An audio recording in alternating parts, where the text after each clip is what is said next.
I mean, look at you. You domesticated yourself for this girl. No, you took yourself out of the life. You walked the fucking line for her. And the minute you want a little of it back, she walks out on you.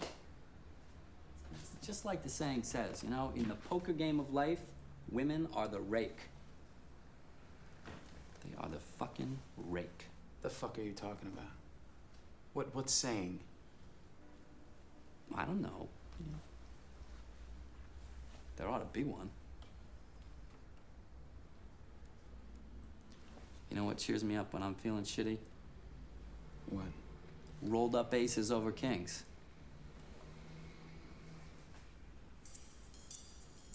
That right? Yeah. Check raising stupid tourists and taking huge pots off them. Yeah? Stacks and towers of checks I can't even see over. Playing all night, high limit, hold 'em at the Taj, where the sand turns to gold. Fuck it, let's go. Don't tease me. Let's play some fucking cards. It's Two Dads, One Movie. It's the podcast where two middle-aged dads sit around and shoot the shit about the movies of the 80s and 90s. Here are your hosts, Steve Paulo and Nick Brianna. Hello, everybody. It's another episode of Two Dads, One Movie. I'm Steve. And I'm Nick. And today we're talking about the fantastic 1998 poker film Rounders, starring Matt Damon and Edward Norton and the incomparable John Malkovich. This is one that I've picked for us. It's a movie that I first saw. Gosh, I don't think I saw it in the theaters, but I would have seen it pretty much right after. Like as soon as it came out on like DVD, I would have seen it. I was in college at the time. And, you know, I think the movement around Texas Hold'em poker being popular had already reached me before I actually seen the movie. But then watching the movie, it just really made it even more that I just wanted to play poker all the time. And I was one of those kids in college that definitely played a bunch of poker whenever I could, almost always Hold'em, almost always for incredibly low stakes because we were college kids. Oh yeah. So, you know, when you went all in, it was either you were, you know, pushing in all of your pretzel sticks, or I think the pot got up to about $5 or $6, you know? So, but yeah, this is a fantastic movie and I'm super excited to talk about it. Yeah, I can't wait. Same as you, Steve. I watched this a ton, especially my early 20s, college, after college times. This movie is so quotable. It's so memorable. All the characters really stand out. So I'm excited to get into it. Yeah, absolutely. Cool. Let's run down some facts about the movie Rounders. Rounders is rated R. It was released on September 11th, 1998, 3 years before something else happened on that date. I don't remember exactly. Running time of 121 minutes. The director was John Dahl. This was written by David Levine and Brian Koppelman. This was their first screenplay that was produced, and they're a writing team that went on to write several other movies and the television show Billions. They are the co-creators of Billions, which is a great show. As I said before, starring Matt Damon, Edward Norton, and John Malkovich. Scores: Rotten Tomato, it just clears the fresh threshold at 64%. IMDb, the people rated a little more highly. 7.3 is a nice solid number for IMDb. As far as awards go, it's a little funky, but there is sort of an award win that can be tied to this movie, which is that in 1999, the Southeastern Film Critics Association Awards gave Edward Norton Best Actor for the combination of his roles in this and American History X. Now, I love this movie and I love his performance in this movie, but that feels like it's 70%, 30% his American History X performance, right? Yeah. Also, depending on where these awards are located in the Southeast, I'm a bit concerned that they might like the American History X a little bit more. I hadn't thought of that, but yeah, maybe they took the Florida wrong message. Panhandle, yeah. If this is deep in Alabama, did they take the wrong message from it? I'm not sure. But yeah, anyway, on a very modest budget in 1998 of $12 million, it took $23 million, just shy of double its budget. So not a hit, but enough of a success at the box office that nobody lost their shirt. And then certainly, really, this movie's impact is not how big a hit movie was it, but what did it do to American society, especially young men in America around our age at that time. Boy, it made us all poker crazy, that's for sure. Absolutely. Absolutely. Beginning of this movie, it just gets right into it. It puts me in the mood immediately. This is something I loved a lot, and I haven't watched in several years, but I've watched it so many times. And the second it starts with the voiceover. Well, it's the tinkling piano first, right? Like there's this Yes. music that's just playing very softly, and then we see Mike, our protagonist, Matt Damon. He's getting up and he's clearly doing something in the house, in the apartment he's in. He's gathering money up from places, and then the very first line of narration comes over, and it's if you Listen, here's the thing. Yeah. If you can't spot the sucker There you in your go. first 30 minutes at the table, then you are the sucker. That's right. And that's so good. So good. And this prologue is one of my favorite. It's a great example of one of my favorite, kind of realities of making movies, which is that they are a visual medium. You should be showing us and not telling us. This entire prologue does an amazing job to show us what Mike McDermott went through in order to get to the position he's at when the movie really starts, right? Because this prologue occurs and then we skip ahead, I think like 3 to 6 months. I don't remember exactly. I don't care. Yeah. But a few months later, and we really get into the movie proper at that point. But we could have just been told, he took his money to, whatever, and he lost it. I mean, it could have just been told us, but by showing us, they just do such a better job with it. So, And a brilliant job of explaining the game of Texas Hold'em specifically to the people that are unfamiliar. I think it's an excellent way of showing this is how Mike got where he got, and also this is what he does, and explaining it while the action's happening. While it's just such a good job. Like you could show that to anybody as a better way to explain how to play Texas Hold'em than just. I know for me, like growing up, I learned a little bit about, sort of how to play poker from my dad when I was a teenager, but it was 5-card draw, kind of standard, I guess. In that sense, it was more, at that point, it was more about learning, well, these are the hands and this is what beats what. And, some of that stuff, less about strategy.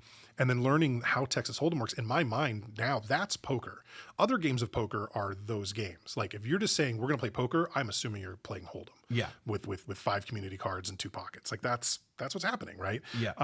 And the beauty of this movie is that like you said, it really explains everything so well.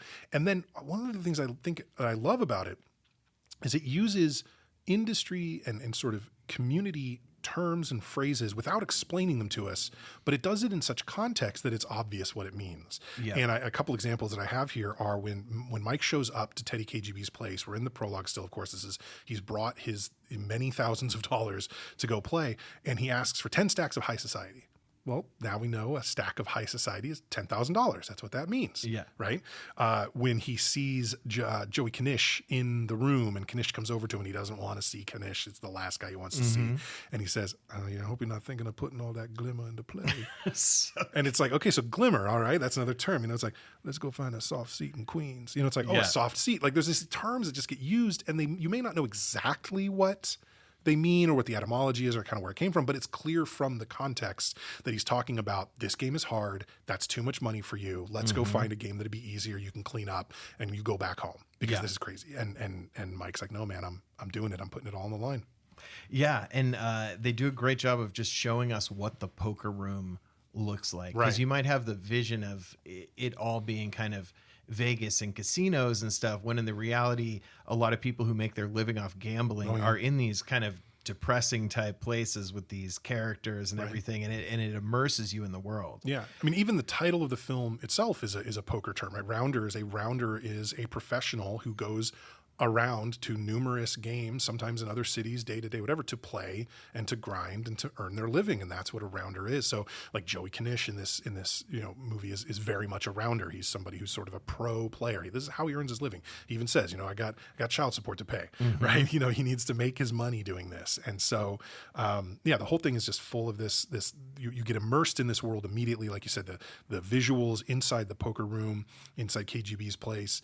Everything from the fact that like there's the cages, right, where the actual money and the chips are, and it's just very cool, very kind of smoky back room feel to it. Obviously, one thing I want to point out: boxing on television. Once again, if you want a seedy environment, boxing will be televised in the background. Absolutely. Well, they're probably taking bets on it, I would guess, right? For sure. So we, I don't know how much we have to get into like the hands that have them, but like basically, we're introduced to Teddy KGB. It's John Malkovich's character. He runs this card room. We're told, right? I mean, the narration tells us he's connected to the Russian mob.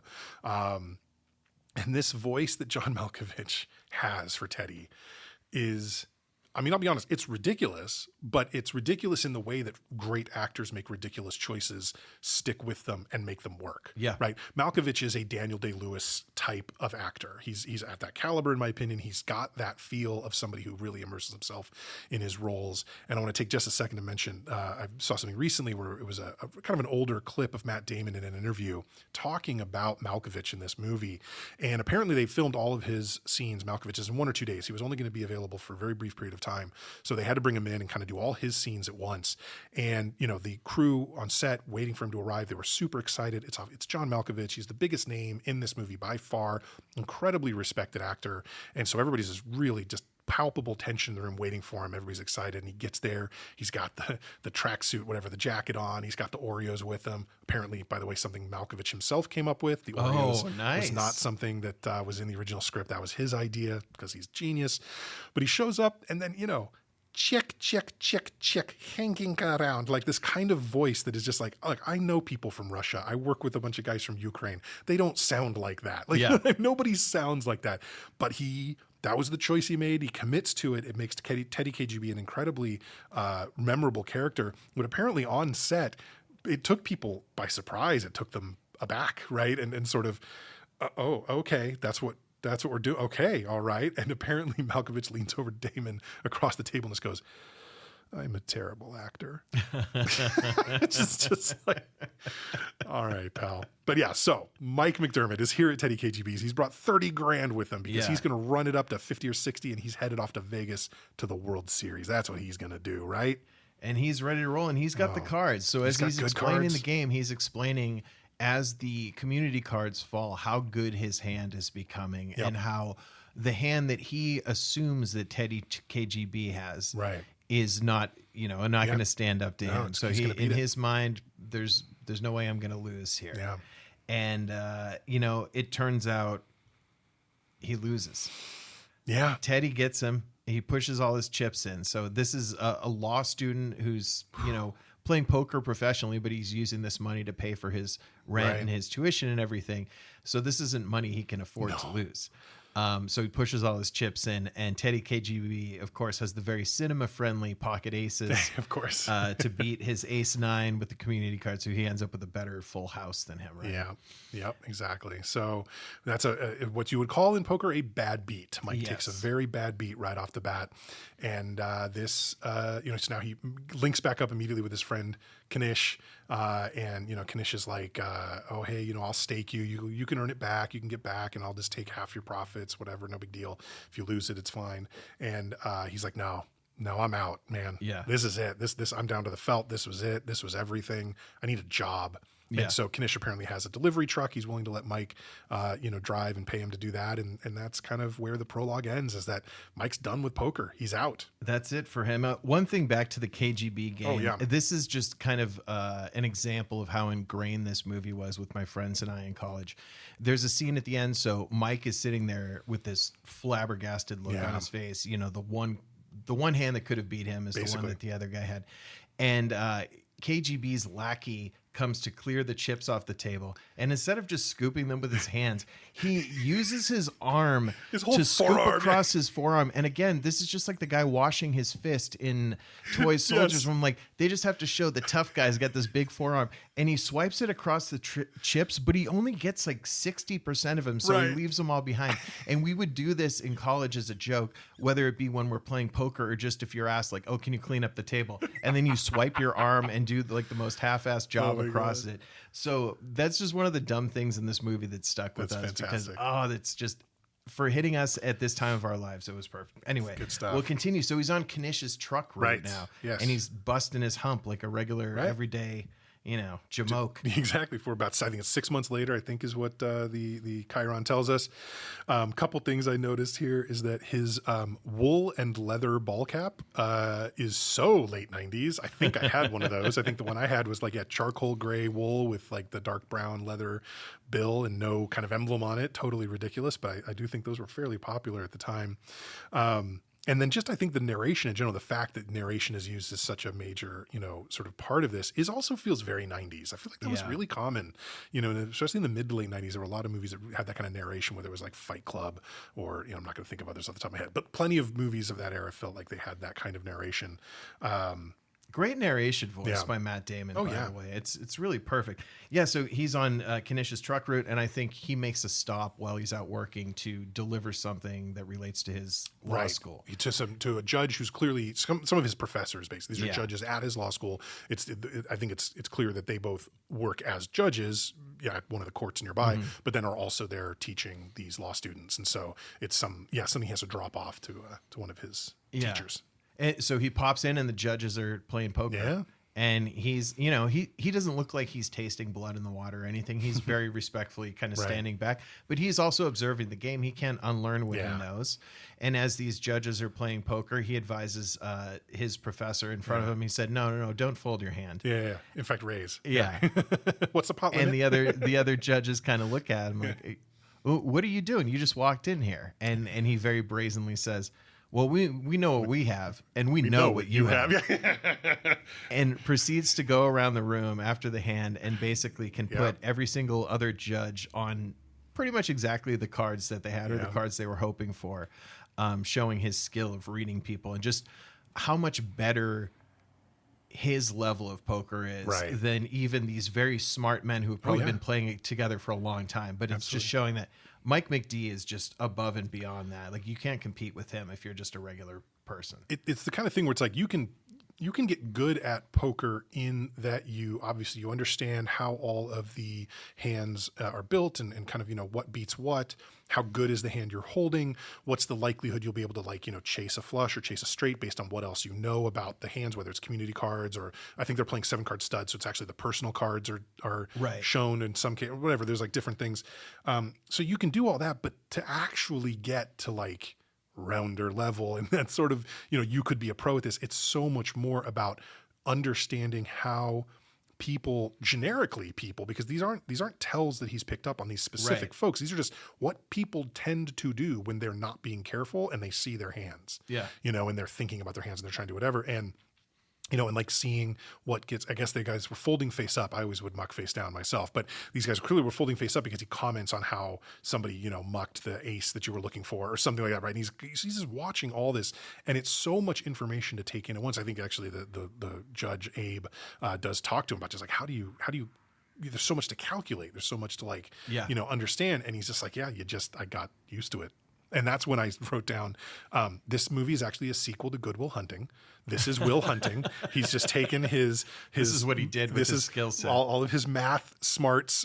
He just moved from Boston to New York. That's why, at the end of Good Will Hunting, when Chucky goes and he's not there anymore, he's moved to New York to go play poker and become a lawyer.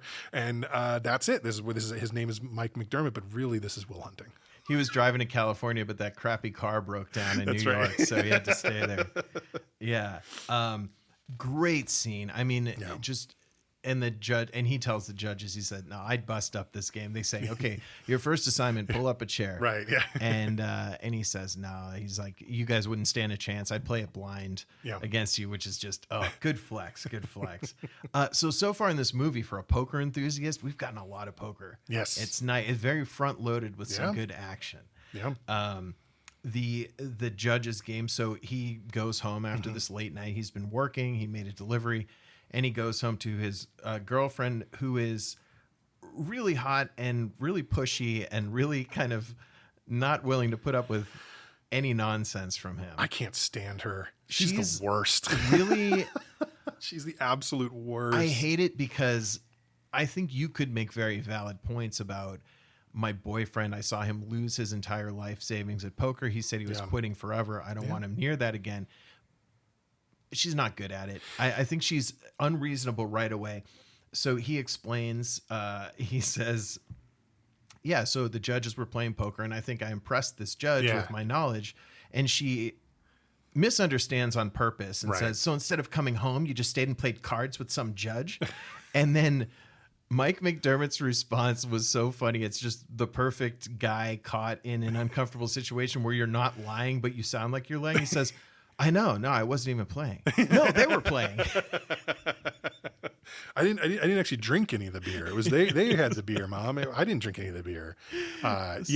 She's not sympathetic enough, and I think there, like you said, there is a world in which we get a better kind of sympathy for her around that she had to stand by him while he rebuilt from the crash that he took, and the whatever, but it's like they didn't have kids. They weren't. Yeah. I mean, it's like he lost his money. Yeah, he didn't lose her money. Right. It doesn't seem like anyway. Right, they're not married. I'm sure it affected her, but it's not course. like he took away from her, really. But to also be like her comment about like, oh, you impressed this judge, with like your card skills, like that's not real. And it's like, are you really that obtuse that you don't think who matters in any industry? Yeah. Like it really, like if I work in software, if I can play cards with the CTO of some company that I want to work at and they end up liking me, when my resume comes across his desk, that's a good thing. Absolutely. It doesn't matter. I still have to be able to Connections do the job. are important. But right, yeah. like who absolutely matters. So the fact that he got in good with he impressed several judges. There were like 6 men at that table,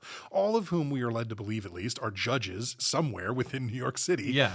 This is not a bad thing. No, and not to, at and all. to read it as a bad thing is being willfully sort of curmudgeonly. And it does not make her sympathetic. I don't like this character. She needs to be there. She's so bad that, faith hunting.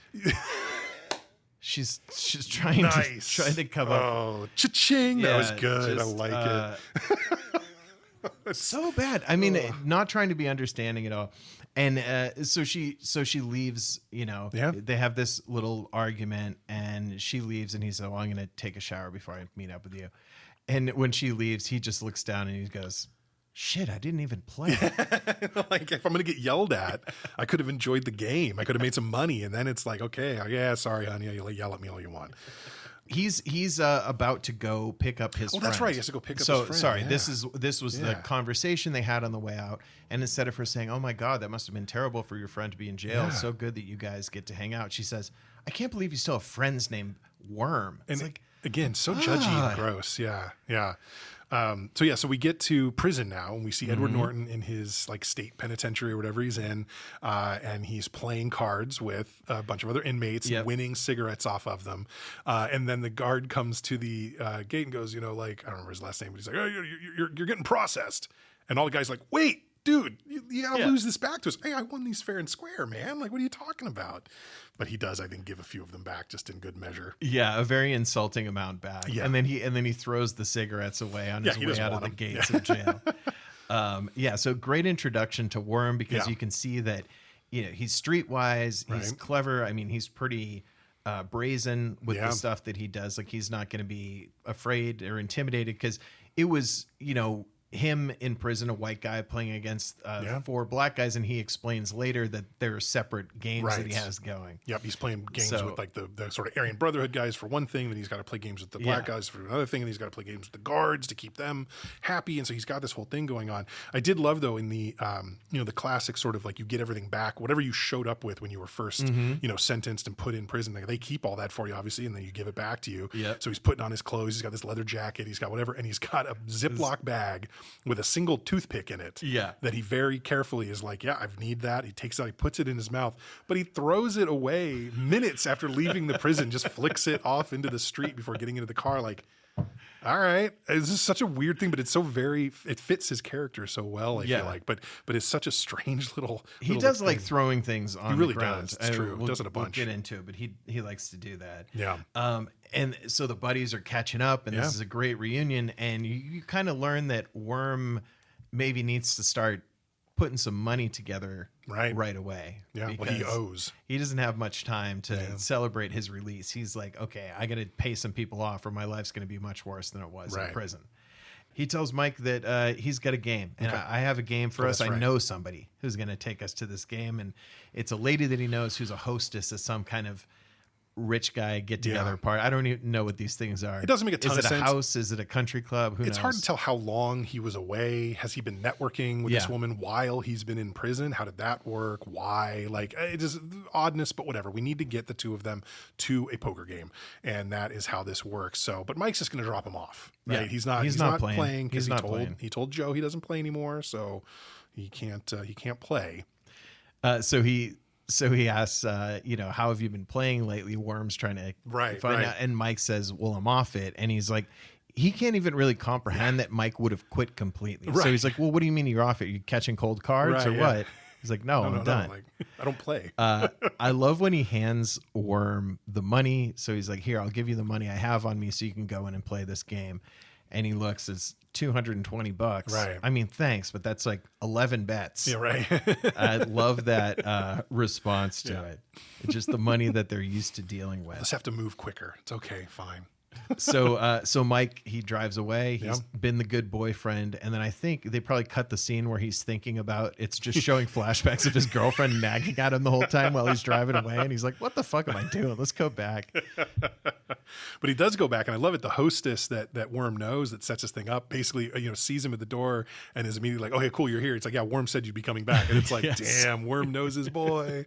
He knows Mike McD." He says, "I'm not much of a poker player," and she says, "Bullshit." Worm tells me that's precisely what you are. Oh, and then so she good. has an arrangement basically where she's bringing these ringers into this poker game, and she gets a cut of the winnings. Yeah, she gets like a quarter. So it seems reasonable, right? If she's laying the trap, you give her 25% of your winnings and split the rest between you, and that seems like pretty good work if you can get it. Yep.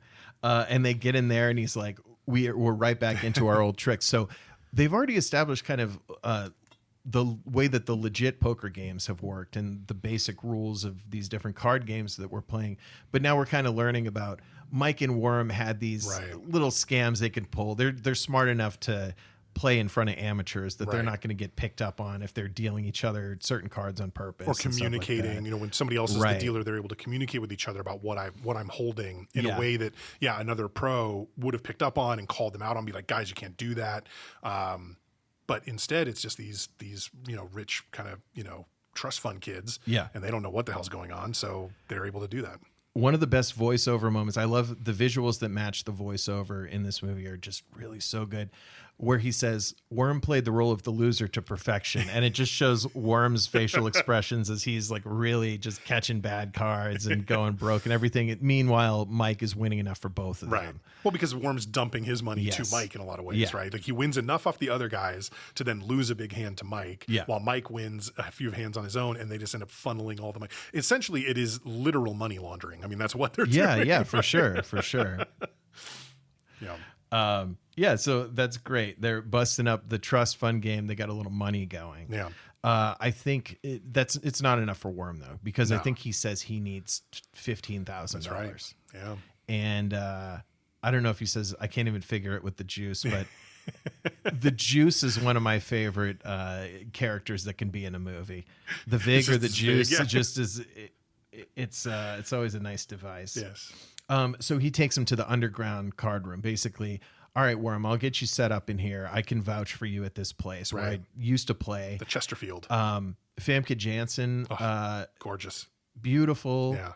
Loves poker. I mean, it makes Mike's girlfriend look so much worse every time Famke Janssen does anything. Because she seems like she's in the world with him, clearly would have no problem with him playing poker or whatever, clearly doesn't. But she's beautiful. She's taller than him, which I guess can be not ideal, I suppose, but what is so wrong with this woman that he has does, because it seems like they set it up where either did they date at one time or maybe they could have. Yeah, there's some kind of tension there's between definitely them. I mean, she is into him for sure the whole time, and it doesn't really make a lot of sense why he's not receptive, frankly.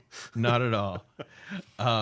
So he gets Worm set up, and I think he basically, without any discussion, he just says, hey, this is my friend, I'll see you guys later. And then Worm says, give me $2,000 on Mike. It's like, wow, that is a lot of money. So he gets his money, and he starts doing his Worm stuff, and he's got a lot of scams and schemes that maybe not everyone's picking up on, but some people are very suspicious. Yeah. Well, but before we get back to Worm at the Chesterfield, because he's there for quite a while. Yeah. Mike goes home. It's the morning now, right? Because they've been out all night, right? Yes. So it's the morning. They've got a conference. He's got basically like a mock trial he has to do with some of his law school classmates. Joe is in his group and a couple other people. But he gets home and, he basically tells her like, oh, Worm and I were out all night, whatever. She's like, you're going to be late. He's like, let me get a shower and it'll be fine. So he goes and jumps in the shower.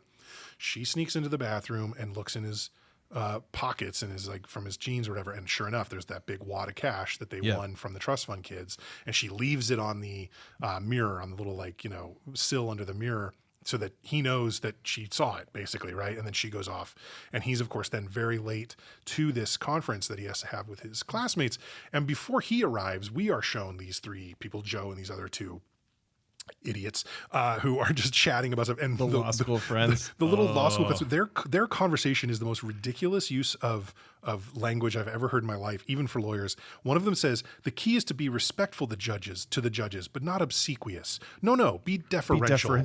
Shut the fuck up. God damn, I was so angered by those people. Supporting your theory that this is a Good Will Hunting sequel, I mean, this is a big punch in the face to the SMOT kids. We don't like the SMOT kids in this movie. No, we don't. Oh my God. It's just, I will say that I'd imagine that Mike doing the truck for Knish is maybe not getting a direct deposit in a W-2. So a wad of cash maybe wouldn't be abnormal if it were payday for him. But I think, but she sucks. So good riddance. This was when I made a note at this point in the movie where I was like, the storyline with her, with Joe, the girlfriend, is I admit and I accept that it's necessary to the story. We need for Mike to have to make a choice at some point. Now, the choice kind of does end up getting made for him, but like having this person holding him away from the poker game is the only way that he doesn't just run right in with Worm, right? So I get why she's there from a plot standpoint, but it's so heavy-handed. I get that she's pissed off, but she's a complete pill. She's not sympathetic. It's hard to see it from her side and really be like, gosh, yes, she's absolutely right. Mike shouldn't be doing it. It's like, it just doesn't feel like that. And I felt like that, we're getting close to the point where she's not going to be around anymore. She doesn't last much longer in the story. And that's good, because having him continue to sort of come back to the apartment just to get scolded is like not interesting movie. No, not at all. Not at all. She does say, so they're at their mock trial meeting and Mike shows up, and then 10 seconds after he shows up, Knish walks in. Knish has kind of an emergency. Right. When he walks in there and Joe sees him, she says, Knish, how are you? And he goes, the same. Like there's just so much like pathos in that. Like he's such a like, oh man, like you feel bad for him, even though it's like the lifestyle of a man who makes his living playing cards. And you're like, oh, it sucks to be Knish. He is so dead inside. He is. He's absolutely. He is a hollowed out man. But he couldn't pull Mike aside for a second in the library. He had to say, hey, can I take you to a different venue to have a cup of coffee, and we'll talk about what Worm's doing right now. Right.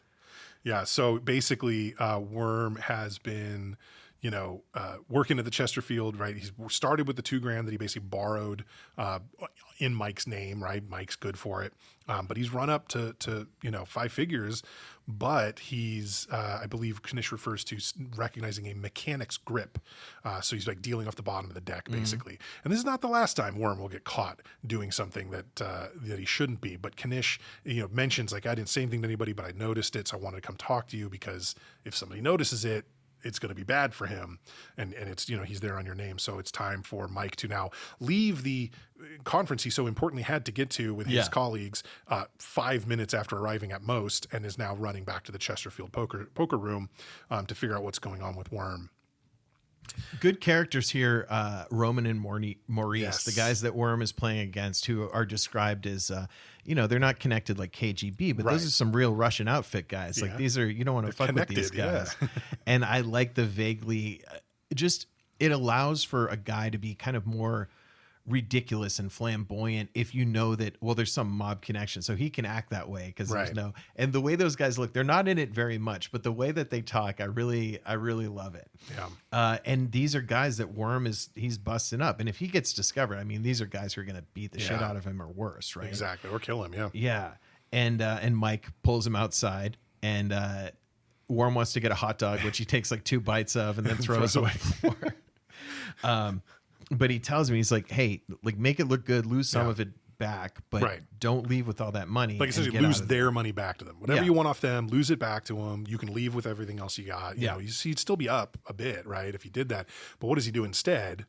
He just goes in and cashes out. And he even cashes the borrowed money out, which the Chesterfield's bad for letting people do that. Although if you're dealing with gambling addicts, I mean, probably most of your revenue is off of interest. That is true. Actually, that's probably they're really, yes, they're a poker room as that's their front for their real business, which is loan sharking. Yeah, so really exactly. being able to charge 3 points a week or whatever on $2,000 is kind of the whole point of their existence. So it does make sense. But of course it's on Mike. It's not even on Worm. Right. So that's super shitty of him.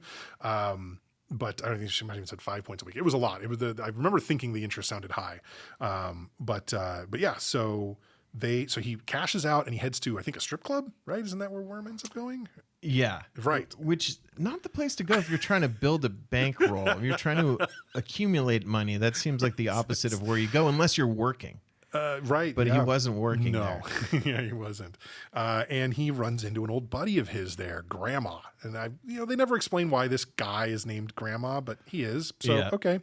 And Grandma is got some news for Worm. He's got some really important news that all of the money that Worm owed to all kinds of other people that had totaled $15,000 initially, Grandma bought it up. So he basically, and it sounded like for pennies on the dollar. Like he didn't have to pay $15,000.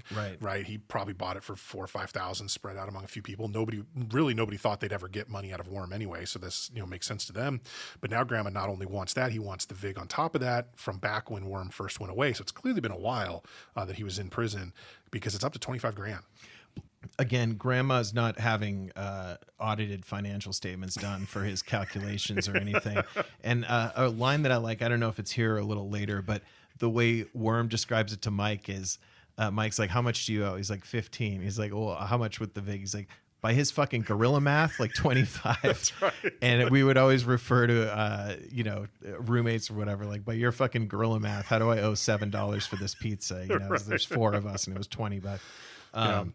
So, great.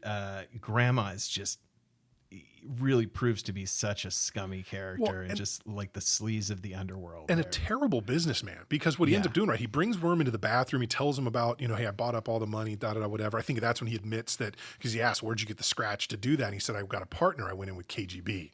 So now Worm realizes he owes $25,000, not really to Grandma. He really owes it to Teddy KGB. And that is not somebody you want to owe money to. But Grandma then takes all the money Worm has on him. Mm-hmm. Grandma knows exactly how Worm makes his money. Yeah. Why would he take all his stake?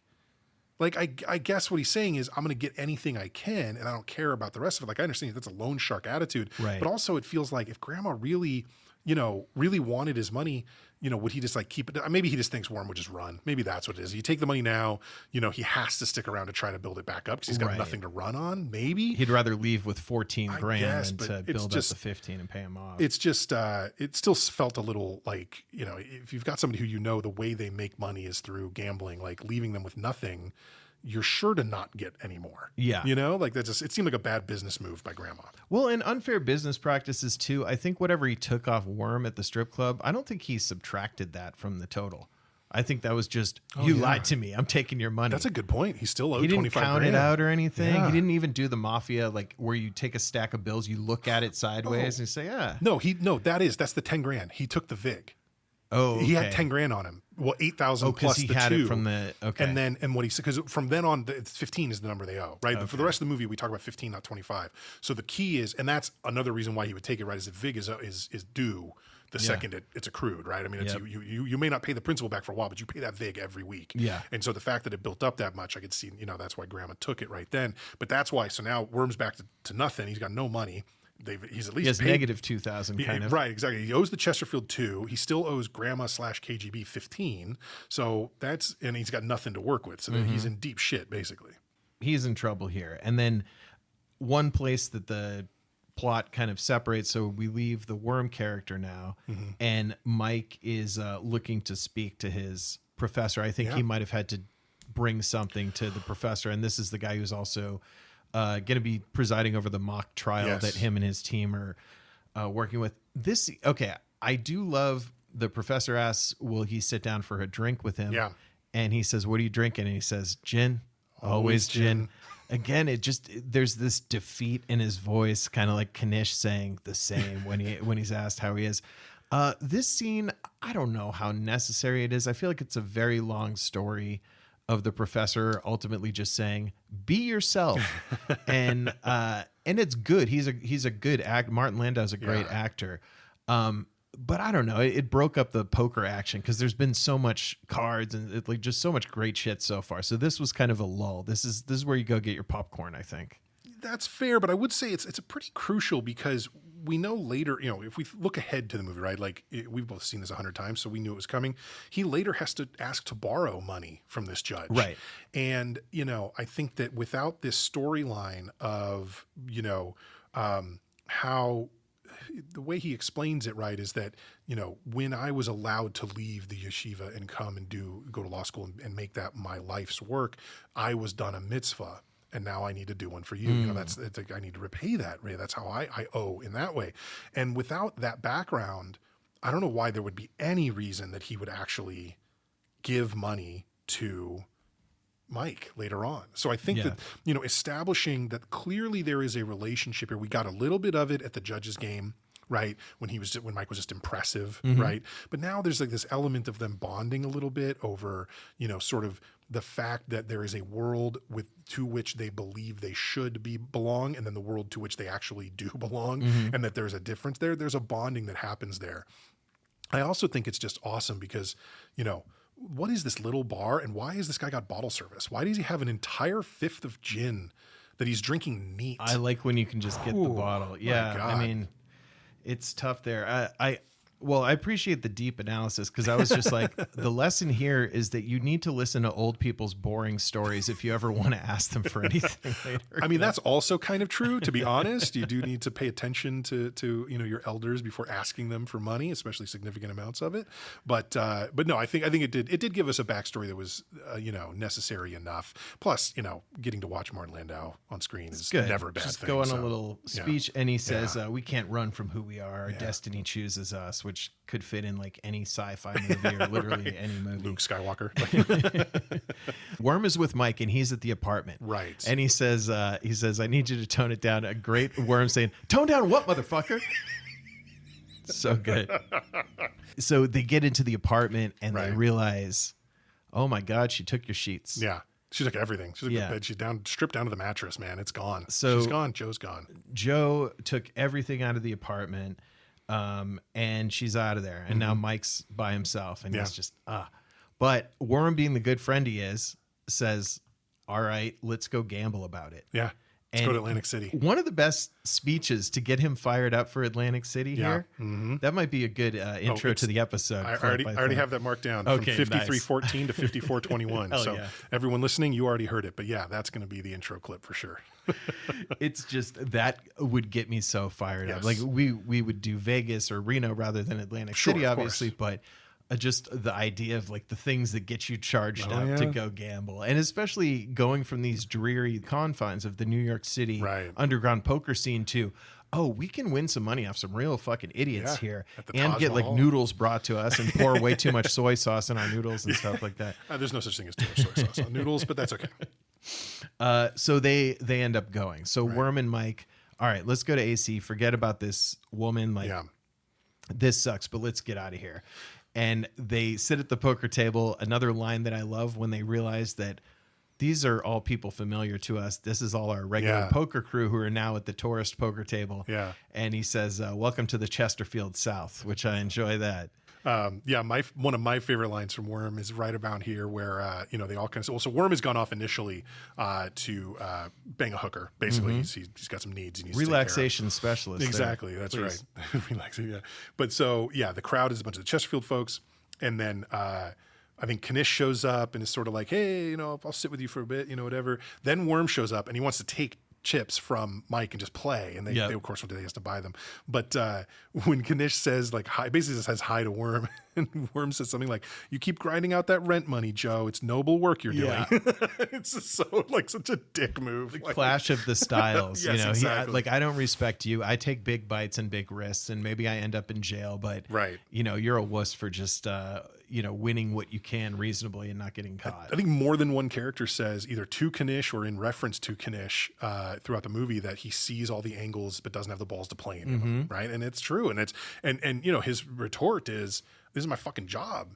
Yeah, I got a child support. I got a mortgage. Like I got rent or whatever. It's like this is This is how I make my living. Yeah, this isn't thrills for me. No, this is like how I have to support my family. So, which definitely makes sense. When they're sitting at the poker table, such a good voiceover match with the visuals when they're talking about the tourists at the table and people having different facial tics or things they do with their hands that tell, if he acts if he acts bold, then he's got crap cards and the way a cigarette is smoked and all these things that he's saying. But again, so much information there that really lets you understand, like, I don't know how to do what Mike McD does, but I know what that kind of guy is looking for. Yes. So you kind of understand him in this environment. Yeah. An interesting little side note in this sequence where you're having tourists sort of get up and sit down at the table and then they get up and leave, whatever, while all these sharks are there. There's two men who show up at one point, both wearing like suits, like they're there maybe on business or something and just kind of letting with off the some badges steam. on and stuff. Exactly. They're there for like a conference. That is David Levine and Brian Koppelman, the film's screenwriters. Oh, nice. Yeah. So they decided to insert themselves into there, losing their money to their characters. So great. This is just some needed levity, I think, in the middle of the whole plot of the movie, because Atlantic City wasn't really the solution for them to fully build up their bankroll to be able to pay off Grandma. No, but it is when the movie really starts in a lot of ways, right? This is really the beginning of Act 2, right? We've gone through Act 1, we're now into Act 2, we're into the meat of the film, and this is really when the movie takes off. And this scene does not move forward the central challenge of getting Worm, out from underneath Grandma's thumb, but it obviously is an important piece, and it's there where Worm admits to Mike that he's got this O. Right. And I think even where he tells him that it's he doesn't tell him it's KGB till later. That's right. Till they break up. But he tells him how much it is. But he tells him it's a lot, that it's 15, maybe 25, whatever. And so it's a big deal. Right. Yeah. And Mike realizes this is some serious shit. And that, and he knows Grandma's not somebody, they used to work together. It almost sounds like Grandma used to work for Worm in a lot of ways. Yeah. But I was your lackey. Yeah, right. Exactly. I wasn't your partner. I was your lackey. But, they clearly have a history and these people all know each other. And so Mike does seem concerned, right, that it's Grandma that he has to deal with. Yeah. And Mike's life still has to continue after this because Mike has the mock trial coming up. That's true. And I think this is the next thing after AC as he shows up to the mock trial. Of course, his team of dorks are all there, and then all the judges, some from the poker game, some just new ones, just have the best disapproving, like Waldorf and what are the guys? Statler and Waldorf. Statler and Waldorf from the Muppets, like old man disapproving looks on their faces. And he comes in and immediately fucks it up. Just screws the pooch. He just starts talking about the wrong thing. Yep. He's replaced. Yep.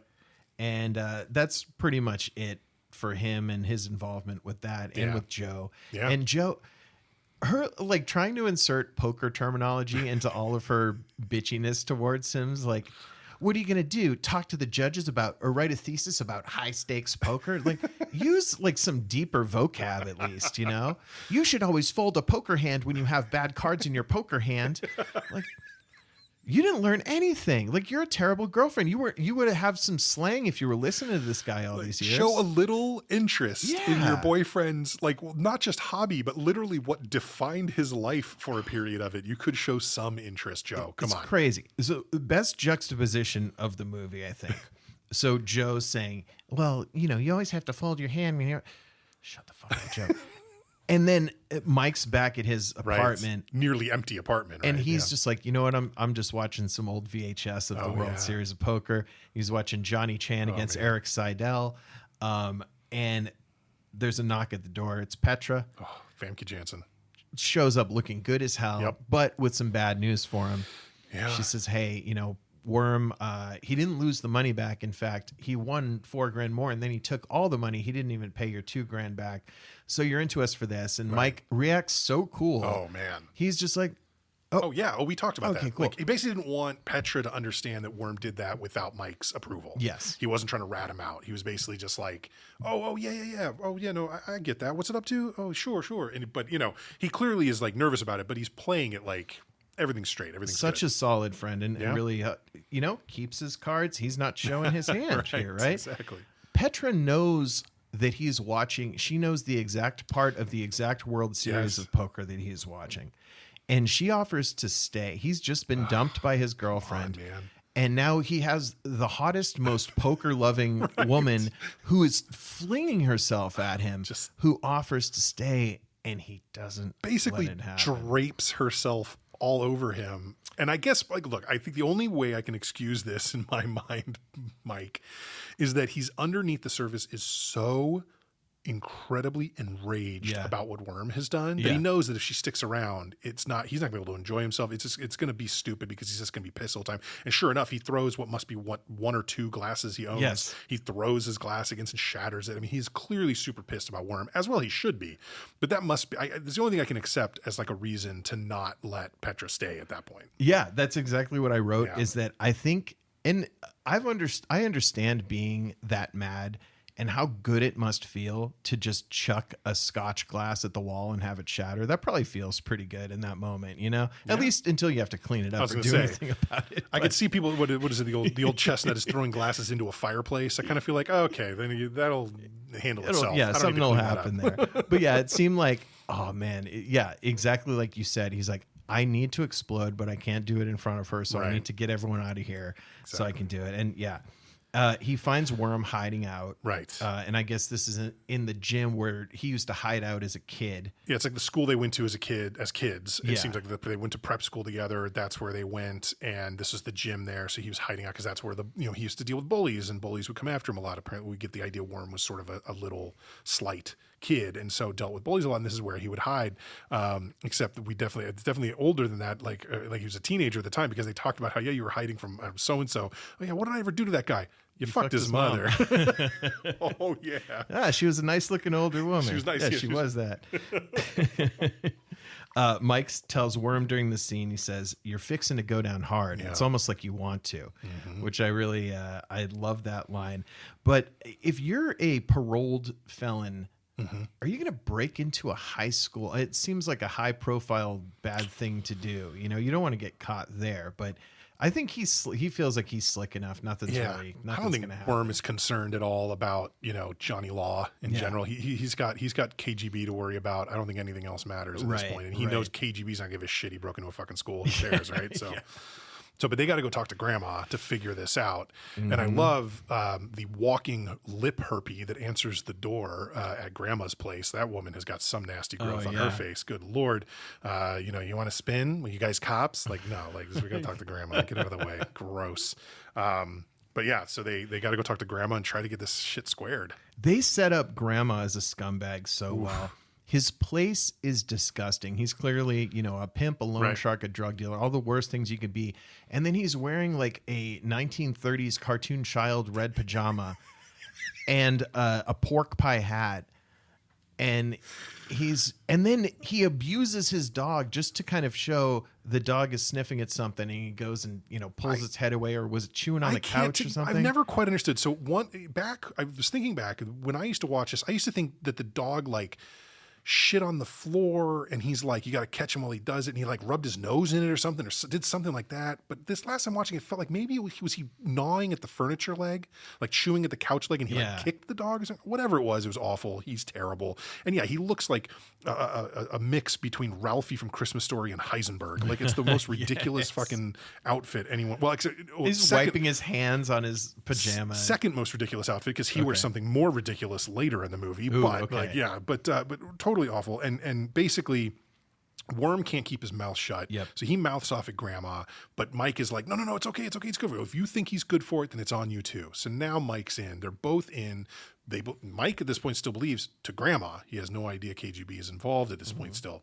So, but he believes he now owes $15,000 to Grandma, just like Worm does. That it's on both of them. $15,000 in 5 days. In 5 days. The deal that Grandma's given them. So one of the things they decide they can do is, how many games do we know? Again, this is where the term rounder comes, right? They know about all these different games. They can make the rounds literally and go to them. And it's a great montage that kicks off. And they're playing all these different plays. I love the Greek guys at the deli they're playing. It's like, what did you have? Jax. Does this look like a man who's beaten by Jax? So good. Yeah, so I wrote down the games they had. They had good. The Union game, the Union Hall game. They had the cigar shop. Okay. Oh, that's one of my favorites. The people at the cigar shop, because I thought that the kind of the trust fund type kids from earlier were the most douche chili people in the movie, but the Cameroon wrapper on this one, nice and oily. And that always killed me. I'm never into cigars, so I don't know what the fuck that means, but it's very funny. And then we had, and then Mike, of course, wins the hand and has Yeah. to say, I have what's known as the wheel. It has a, describing it like a cigar, which just to rub it in a little. Enough kick to win me the high and the low. Then they had the Greeks, the Just Jacks game. They had the Golf Pro game. Oh. And that's one where Mike got shook a little bit. That's right. That, hey, look at this. I bluffed the big ringer. Yeah. There's a lot more where that came from. The arrogant Golf Pro. And he just decided, I think Mike would have ultimately prevailed in that game, but just decided, like, I'm not feeling it. I'm too tired. Yeah. We got to get out of here. And then Worm takes him to get their mafia shave, the straight razor shave at the barber shop, which I never think of as something that would be relaxing or fun, except that when I think of this movie, I'm like, I just need like a straight razor shave. That's all I need. Yeah, I guess I've been a up hot for 2 days towel. straight. That's all I Right. need. Oh my God. So funny. But yeah, so they're getting close, but they're not, they don't have 15. They got about 7K right now. Okay, so they still got a ways to go, and they've been going at it for about 3 days, I think, at this point. Mm-hmm. Is what it sounds like. So Worm says, "Hey, I know about a municipal workers game. It's a little upstate. That's like a 4-hour drive. So they got to rent a car. Yeah. I mean, this is like serious." But he's like, "No, this is good. These guys, they're going to be soft, and they're bringing a lot of money to the table. This is going to be perfect." So they go up to the municipal workers game, which ends up being what instead? In municipal workers, they were all police. That's right. And the funniest thing like is state that troopers, basically. they pull up there and they see all the police cars, and Mike says, I thought you said municipal work. He's like, I think they work for the city. No, they work for the state. Yeah. And then Worm says, okay, so when you get in there, this is the guy. It's like, what have you been doing for 5 hours in the car? Like, right? How's Shouldn't the plan? the not whole obvious time yet? be let's get our story straight? Oh my God. It's like, sorry, I wanted to listen to Dark Side of the Moon 5 times in a row. So so no conversation during that. So Mike gets in there and it's going pretty well. It's a room full of cops still in their uniforms for the most part. Yeah. And he says that he knows this guy's cousin from the hunting lodge. Right. Which is enough of okay, you seem fine. Come on and sit down with us. Well, there's a recognition. So Worm actually does know the guard whose cousin is playing in this game from the prison. And there's even a moment where when Mike walks up to the cousin and introduces himself, "Oh, I know, your cousin so-and-so." He goes, "You one of his students?" And it's a reference to where he's talking about, were you inside? And he goes, no, nothing like that. Like, I know him from the hunting lodge or something like that. So yeah, there's a moment there where it's like, I don't know if they would have let him play. Maybe this is why Worm doesn't go in initially. I don't know. Maybe that was just Mike's request, but like there seemed to be an element of, if he had been an inmate, they weren't going to let him sit, which would make sense. Totally. But yeah, so that was a fun way to do it without, that guy spilling the beans on what, is going on. But yeah. And Mike said he's doing well. I think he says he's up, a couple grand at this point. Daylight can't come soon enough, and he's playing the game. And then a sentence happens in this that I feel like if either of us announced it as we walked into our house, our wives would just leave us right away. And that's the guy comes in, he says to everyone, "Hey, I met this guy down at the bowling alley. Says he likes to play a little cards." As he brings Worm in, because Worm was supposed to just go amuse himself, and he can't help himself. So he was talking to someone. So he gets brought in from the bowling alley. But I love that. Oh, hey, let me tell you 2 credible things about this stranger I'm just bringing into. A, I met him at the bowling alley. And B, he says he likes to play a little cards. So clearly he's cool. To be fair, all the best relationships I've had through my entire life started off as random meetings in bowling alleys. I mean, clearly that's where you find the highest caliber people in the world, for sure. That's where the best of the best hang out. Yeah. I mean, he wasn't bowling for sure. Right. I mean, He's sitting at the bar, more right? specifically, bowling alley bar, which we know is really where the best. This guy, people are. I met this guy drinking at the bowling alley. He likes to drink at bowling alleys and play cards. He should come join us. All right. Oh man. Okay, so Worm's in now, but the thing is, Worm's not playing straight up. Worm might be good enough to hang straight up, or at least to not put at jeopardy anything that Mike's done so far. But Mike's noticing that Worm is doing his kind of shit. Yeah, because Worm's trying to accelerate everything. He's trying to floor it with all this stuff. Somehow Worm is able to deal precise card. I mean, it seems. I would like to know how this works in real life versus the portrayal in the movie. So this is the way it works. It's called bottom dealing, and I don't understand the mechanics of how it works, but it is a concept, right, that exists in reality. And first of all, depending on how you can learn how to shuffle certain cards in certain orders, right? If you see people sometimes will cut cards, cut decks as they go, if you do that enough, you can kind of see, okay, I got this card here, you know, whatever. So maybe now you know what like the top 4 cards on your deck is. Yeah. You can shuffle to where now they're now on the bottom. So now you know what the 4 cards on the bottom are. And as you're dealing off the top like you normally would, when you want one of those 4 cards, let's maybe you placed aces down there, whatever, you can deal off the bottom instead. And if you do it right, it can be hard to see that that's what happened.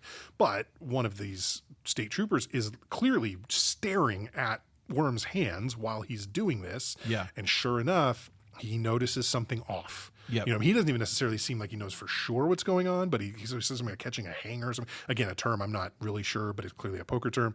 But I've said it 100 times in my life. I still don't know what it means, but definitely if you're doing poorly at poker, you say, I'm caught a hanger, and just blame somebody else. There you go. But yeah, so they catch him going, and the way they decide to, because they, you know, the cops in this game don't know Worm and Mike know each other. They introduce, you know, they said hi to each other as if they'd never met before at the beginning. And, you know, they want to see, are these guys professionals? Are they playing, or you know, are they taking them for a con, you know, whatever. And sure enough, you know, Worm dealt the exact card Mike needed to get a full house, like whatever. And that was all the proof the cops needed. And they beat the ever loving shit out of these two. I mean, really, there had to be some broken ribs up in this place. It was a pretty brutal beatdown, and take every dime they have. Yeah. I mean, the combination of they got money stolen from them at a poker game and they're a bunch of cops, it makes them really good at beating people up, I think. These guys just got it so bad. And I think it's like, you have no recourse. You just tried to steal from us. Oh, like, yeah. Who are you going to call? Us? You're right. Like, go fuck you. No. And they deserve to get their ass kicked, like going into this game cheating and pulling, you know, 40% of the money that was in the entire game out of there, right? Yeah. So that's it. Worm is... He's out. He's gone. Yeah. Yeah. Basically, Mike's like, let's go back. We'll talk to Grandma. We'll get some extra time, whatever. We'll come in. And he's like, no, Grandma's not going to give us extra time. It's not about Grandma. He goes, what do you mean it's not about Grandma? Grandma's got backing. Well, who's Grandma got back?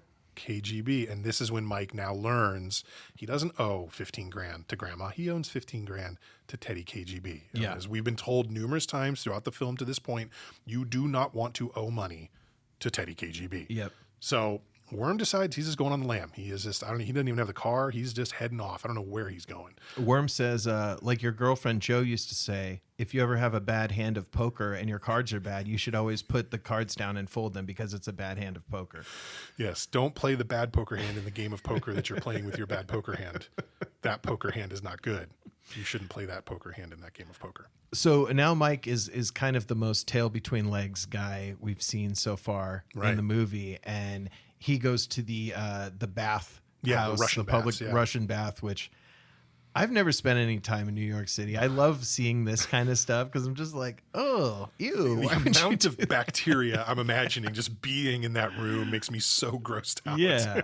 Like, oh, these are people who I would never want to hang out with. It would be better if we're all just in the towels. amount of body hair that must have been in those bodies of water. Yeah, it's just disgusting. absolutely. Yeah. But, you know, Kanish is there, and Kanish has always been helpful to Mike, but he also, look, I'm running Kanish LLC and I have to pay for my lifestyle and my children and stuff. So I need to be able to recognize when somebody's a real problem gambler or somebody is not worth throwing my money at. Right. And Mike's basically saying, look, I don't want your lectures. I don't want to hear any. And going back to my earlier point, he listened to the judge's story and he tells Kanish, I don't want your lectures. And Kanish says, all right, you're not getting any fucking money from me. Fair point. Good Listen point. to those lectures. Yeah. So, you know, and he takes a little browbeating from Kanish, and I think he deserves it and recognizes that he deserves it. But he's also like, look, I don't have time. Like, this isn't the time for this. All I need is the help.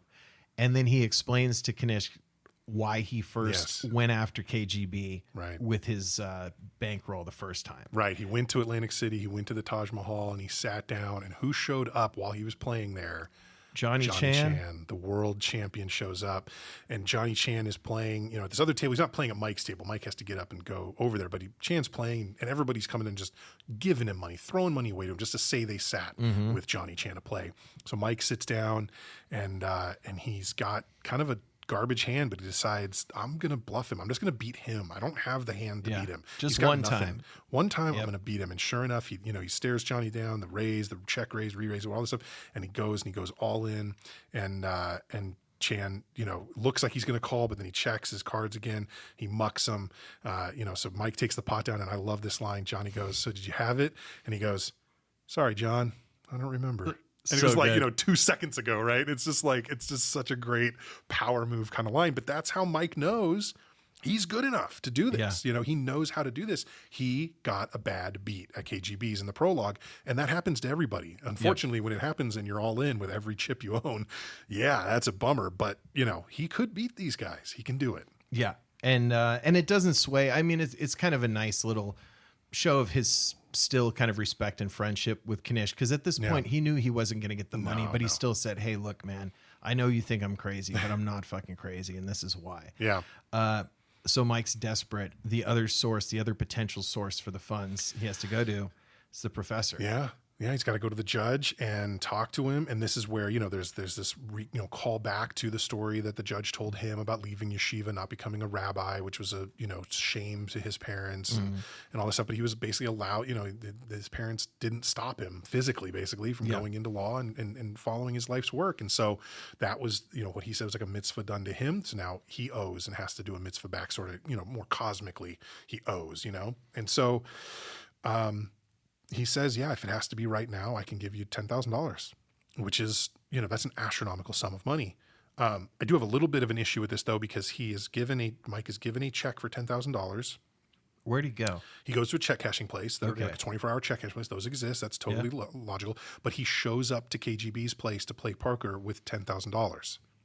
No fee check cashing place. Right. Am I supposed to believe there's a free, no fee check cashing in the middle of the night, willing to hand over 5 figures without taking anything? Like, maybe he would have $8,000. They're going to take 20% off of the top of that to do that check cashing. So regardless, they didn't want to get into the details, I think, of like why the money amount would be different. But the point is, he gets $10,000 from the judge. The judge basically is honest to him and says, you're not going to be able to pay this back ever, whatever, but just get out of your trouble. I don't ever need to see the money again. Just take this money and get out of the trouble you're in. Yeah. But of course, he doesn't need 10. At this point, I obviously don't remember. Did he need 15? Did he need 25? I don't remember. He needs some larger amount of money than that to pay KGB back.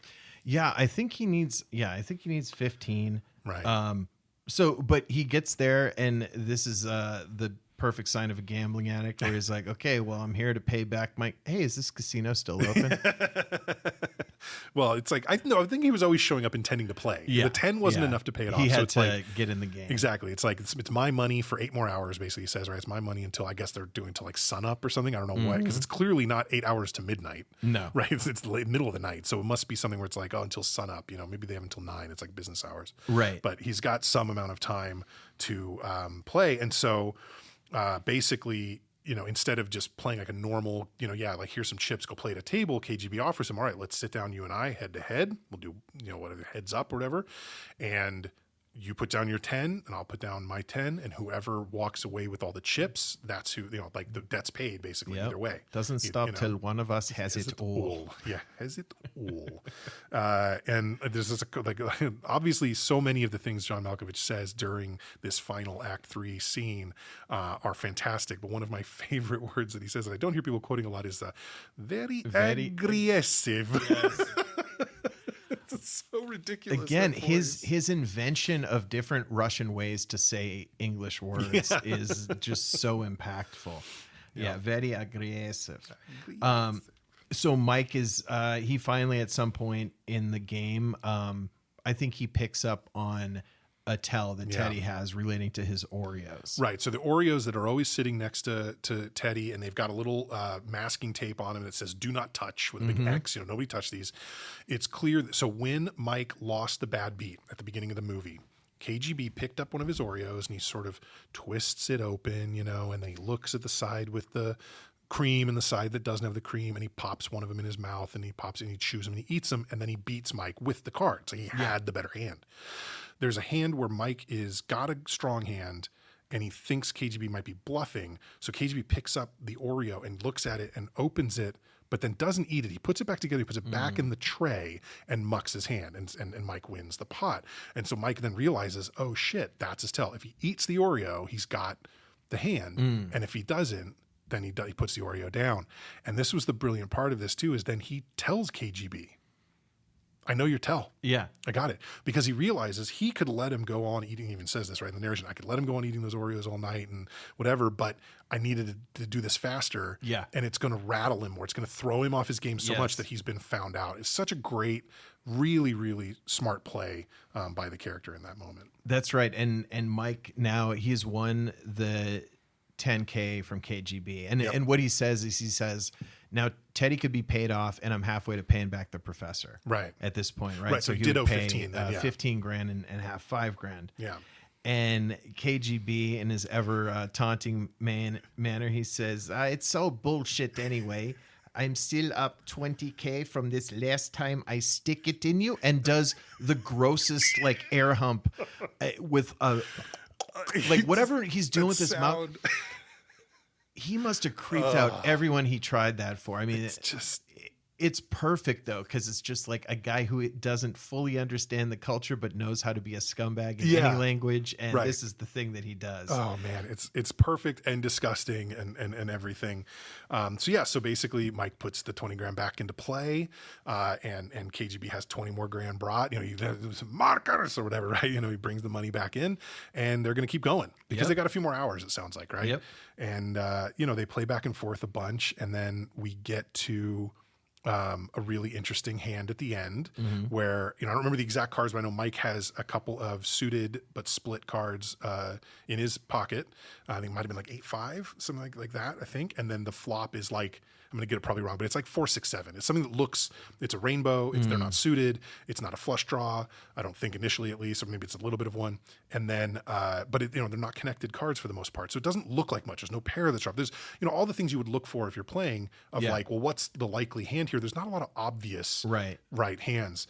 And KGB is just taunting him about what card, is coming or isn't. Your fate? He's basically taunting him too about what's going to happen to you in a couple hours. Like grandma's he's right like, "You're there. fucked." He's going to fuck you up. And he's like, he's watching over this like the angel of death. And as the cards come down and KGB continues to bet, it does look like a flush draw. So it looks like, oh, are you on a flush draw, Mike? Oh, okay, kind of thing. And at this point, it's funny because it almost feels like it doesn't matter what KGB has because there's nothing on the table that does much other than finish the inside straight that Mike has. So it's like, there's no pairs. There's not a real good flush draw. There's one where it's like maybe, 2 cards or something, or I don't know, but there's nothing like real obvious. So it's like, what could KGB be holding? I think he even has like pocket aces or something. Yeah, he had something that was good against like not much help. On looking at the table being, very kind of a crap table, whatever. And he goes and he puts down the river and it's like, oh, that is it. It's done. It didn't help you. Last card coming. It's just the whole thing, and he's just taunting Mike, and it's like, what does he say? It's like, was it the ace didn't help you or something like that? Is that what he says? Like, like whatever the last card, like, oh, that couldn't have helped you. Progressively during this scene, this is another phrase that I learned just from this movie that we say all the time: splashing the pot. Oh yeah, which I think just means just messily putting your chips in the middle, just messing up. As opposed to moving stacks in, right? And kind of keeping them neat. He said, don't splash the pot. In my club, I will splash the pot whenever the fuck I please. So good. And the way he was laying the cards. So when he put that last card up, there was still like a pile of chips among the cards. So it just looked like chaos. Yeah. And it turned out, and he said, this ace couldn't have helped you. Yeah, right. And Mike says, you're right, Teddy. That ace didn't help. And he turns around his card to show he's basically had the best possible hand the whole time, but has been slow playing it as if, The best line for me in the movie, the card didn't help. I flopped the nut straight. Yeah. And it's like, okay, so unpack that line for people, right? Who don't know poker, right? So like the nut is your winnings, but this also in this case means best possible hand, right? The best straight that you could make given the cards that are on the table is the one that Mike makes. So he's got that, and he got it on the flop, right? The river card or the turn card didn't matter, the river card didn't matter. He flopped, so got on the flop the nut straight, the best hand on the table. And it's just like a great succinct line that, again, if you didn't know these poker terms, teaches you these poker terms in no uncertain terms, just boom, that is what those things mean. And that's when his KGB's guys get pissed, whatever, because KGB is like, what? No, and he's like freaked out. And they're about to it looks like they're about to beat Mike's ass, basically. Yeah. Right? I mean, they don't know how to respond to Yeah. that. And, KGB, like as much as he's this scumbag underground character, has some kind of a code, Right. And respects the integrity of his own game, even if it's at his own expense. Well, I think that makes sense because he's running a card Yeah. room. So it's like if people think you can come in here and win and then just get your ass beat and have your money stolen from you, nobody will No come one's play, playing, right? yeah. So he does have that incentive to just be like that. And it's, one of the, I think probably the most quoted of John Malkovich's lines, right? Yep. Is, he beat me straight up, paid at me and his money. Like, how many extra vowels got put into those words? So at the end of this, right? So they'd put first 10K versus 10K. Right. KGB won. And then it was 20K versus 20K. Right. Or I'm sorry, Mike won. It was 20K Yeah. versus 20K. Grandma seemed really pissed at the end, but Right. I think Mike said after that after paying Grandma, Oh, yeah. I'm left with 3 Yep. cents. So Grandma got his money. Grandma still got Yeah. paid. Yeah. And he got significantly more than he paid for the debt in the first Right. place. I think he wanted to beat Mike's ass. Sure. I think that's what he was pissed Sure. about. But yeah, it's like clearly KGB must have bought back in a couple times because he walks away with almost 70,000. Yeah. He says something like that, and he's able to pay the professor back. He's able to pay Grandma. He's able to pay back the Chesterfield, and he's still got the 30 grand that he lost initially back in his pocket, Yeah. and he's headed to Vegas. He meets up with Joe one last time. Why? What a waste. I don't know why we need to close that. I think it should have ended with like him driving away in a cab and then Joe like crossing the street, not paying attention, just getting hit by the cab and flying like 35 feet up in the air and landing in a dumpster. Might not have quite fit the style We of the get some film at that yakety point. sacks in this. So he has the speech to Joe and basically hands her the money. He says, hey, can you make sure the Yeah. judge gets this? And then I do like this line. And she says, call me if you ever need a lawyer. And he says, I will. And I will. It's Dumb. it's a I mean, good. It's not. I gotta disagree. It's like the worst exchange ever. Because like, first off, what he's doing is not illegal. He's playing cards. Like this is not. You know what I mean? It's Yeah. like, and he's gonna go to Vegas to do it. So it's like I He don't knows know. what It's his just- lifestyle but is, it's though. He's still- gotten in a lot of turmoil. If you had a nagging, shitty ex-girlfriend who left you in the middle of the night, who happened to be a lawyer, is that who you're contacting to defend you in a criminal trial? It's not who I'm contacting. Like, I don't but know. I think he just needed to say what he needed to make sure she didn't like throw that $10,000 in the trash and say, I'm tired of your dirty gambling money. He's like, I just need you to complete the my task God. here. But yeah, so then Mike, where's he going? I'm heading to Vegas. Yeah. The winner of the World Series, the grand prize of the World Series of Poker is $1 million. There you go. Earlier, they were talking about how the game is not about luck; it's about skill. Mm-hmm. So he's driving. The cab driver says, "You're going to the airport. Where are you headed? Vegas. Good luck." Yep. And Mike just says, "Yeah, thanks." And there he is off to Vegas. This movie, I feel like, could have used. Like, I would love to see what Mike and Worm have been up to. Yeah, you know? well, I mean, and there do was they- like talk about a sequel at Yeah. times, but I don't think it's happening. at A this sequel point. doesn't really, I don't think, make sense. But I mean, it will be kind of interesting. But it's like, I would kind of just want to know: do Worm and Mike ever link up again? Like, Yeah. because we don't even really know where Worm went off No. to. Mike's headed off to Nevada, so he's not going to be anywhere in the area anymore. Where they left each other, they said it was like 4 hours outside the city, so they were significantly far upstate in New York. It sounds like, or in another state. And yeah, I don't know that there's really a world in which Worm stays, on the radar enough that Mike is able to track him down again necessarily. Yeah, I mean, and it seems like he probably just ends up in whatever local jail, the prison in Binghamton. That's just where he'll end up back. Yeah. But great, satisfying ending to this movie. Yep. To get to see him take on KGB, win his money back, and he ends up right where he started. And I love this movie. It's funny 'cause really love this movie. I absolutely do as well. It's so funny. There are plenty of movies where the character essentially ends up, quote, back where they started, and it feels like, well, why the fuck did we watch all this for? Like, what was the point? Yeah. And this is not the case here. Not There at is all. still like so much character development that occurred because back from where we started, he really isn't. Right? He's not a law student anymore, right? He's left school. He's left, his girlfriend, they're no longer together. That's not holding him in the city.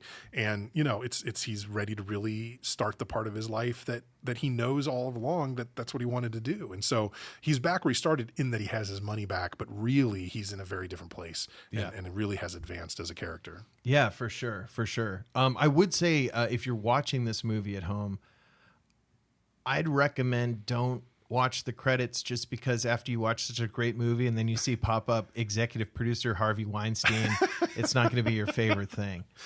So I just recommend that. But I guess we got to get to rating this one. This was an awesome one. I really enjoyed watching it and chatting about it. And it's funny how we went to school in different places and watched this with different groups of friends, but we picked up on so much of the same, the quotes and the things that we really love about this movie. So, do you want me to rate first? Yeah, go for it. Okay. So again, a classic. It gets me excited. Mm-hmm. There's certain parts of it that drag, but I really can't hold it against it because the components of this movie to me make up enough that this is a 4.5 for me out of 5. It's rewatchable. It's well acted. This is just Damon's fucking wheelhouse of being the guy who's smarter than all the other guys. Will Hunting too. And Edward Norton is just incredible as that character. I loved all the different games and the descriptions of the kind of deeper poker lore and the techniques and everything like that. So I'm giving this a 4.5 out of 5. Absolutely loved it and would watch it again probably very soon. Yeah, I was gonna say this is one of my favorite movies of all time. I easy top 50 for sure, probably like a top 30 potentially overall movie for me. Funny enough, we did not discuss our ratings ahead of time, but I also wrote down 4.5. I'm a 4.5 out of 5, so we are 9 out of 10 on this movie altogether, which I think is absolutely earned. I do not feel ashamed of that at all. It might be significantly higher than sort of the general populace, but I think especially given the age we were when this movie came out, it was so incredibly impactful on our early and mid 20s. I think especially the number of, poker tournaments played in friends' houses and stuff. Totally. You know what I mean? Yes, where it's buy-in's 100 and you just sit there until somebody's got everything. You know what I mean? It might take 7-8 hours. It happened, and it happened a few times. 4.5 out of 5 for me. Fantastic movie. So that was Rounders. We gave it a 9 out of 10. And Nick, why don't you tell us what we're going to see next? Okay, well, coming off this banger, I think I have another one coming up that we're going to like very much. And I just dropped the year. I think it's 91 or 92. We're going to California, and we're going to enjoy some sun and some surf and some bank robberies in president masks. Nice. We're going to be watching Point Break. Oh, man. From the early 90s. We got Keanu Reeves. We got Patty Swayze. Yep. We got Gary Busey. We got all kinds of classic characters. A little Anthony Kiedis. I think this one is going to be a lot of fun to talk about, and I really look forward to it. Huge fan of this movie. Catherine Bigelow was fantastic directing it. It's one of my favorite movies directed by a woman. And just, absolutely phenomenal. We absolutely will not be watching, discussing, or otherwise acknowledging the existence of the remake from a few years ago, because fuck that shit. But no, the original Point Break is wonderful. Super excited to watch that one. Cannot wait, and I hope you'll all listen along when we get there in a few weeks, probably. Yeah. No, I guess next week. We'll do it next week. Yeah. So if you wouldn't mind, if you're here listening, go on Apple, go on Spotify, throw us a review. It's, 5-star rating doesn't hurt. It helps people find the show. If you want to email the show, you can do that at theshow@twodads1movie.com. That's the number 2 and the number 1. And so this has been Rounders, and this has been Two Dads, One Movie. I'm Steve. And I'm Nick. And thank you so much for listening. We'll catch you next time. Thanks, everyone. Bye.